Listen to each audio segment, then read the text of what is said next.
ভীষণ স্পেশাল, কারণ আজকে আমার গেস্ট তোমাদের সবার খুব প্রিয় একজন গায়ক জুবিন দাকে আজকে আমি পেয়েছি প্রথমবার। তো দাদা কেমন আছো আগে বলো। আমি ভালো আছি, আর অনেকদিন পর এসেছি কলকাতা। হ্যাঁ, তো লাস্ট এই লকডাউন গেল, তো অনেকগুলো শো হয় এখানে, সব বন্ধ হয়ে গেল।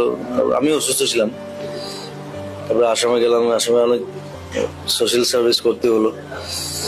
তো অনেকদিন পর এসেছি, খুব ভালো লাগছে। শরীর এখন ঠিক আছে তো? শরীর ঠিক আছে। তো কলকাতার মানুষ তো খুব মিস করছে তোমাকে, আবার কবে সেই পুরনো ফর্মে কবে পাবো? আবার আসবো। আর মানে কি, আসামে শোজ বেশি হয় বর্ষায়, আর মানে বেঙ্গলে শো হয় শীতকালে। তো ওটা মানে আমরা ভাগিয়ে নিই। তো আমি অপেক্ষা করছি এবার শীতকালে আবার পুরো বেঙ্গল ধামাকা।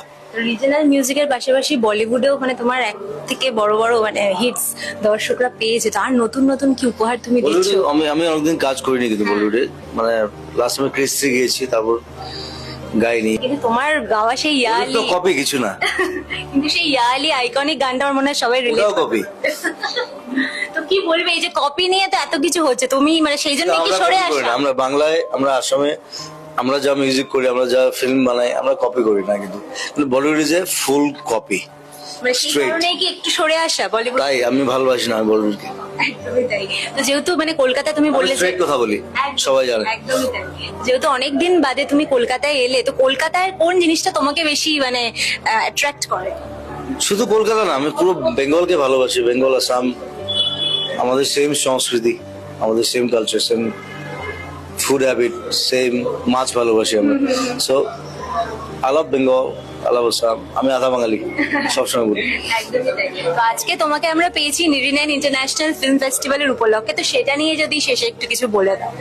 ওটা অ্যাকচুয়ালি আমার বন্ধু জন্মনি ও করছে, আর ওটা স্টার্ট হয়েছিল আমাদের থেকে একসাথে, আর সেম কলেজে ছিলাম আমরা।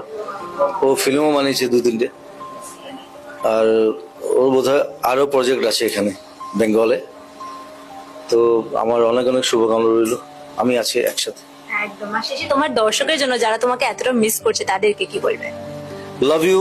আবার আসছি বেঙ্গলে এবছর শীতকালে। Thank you.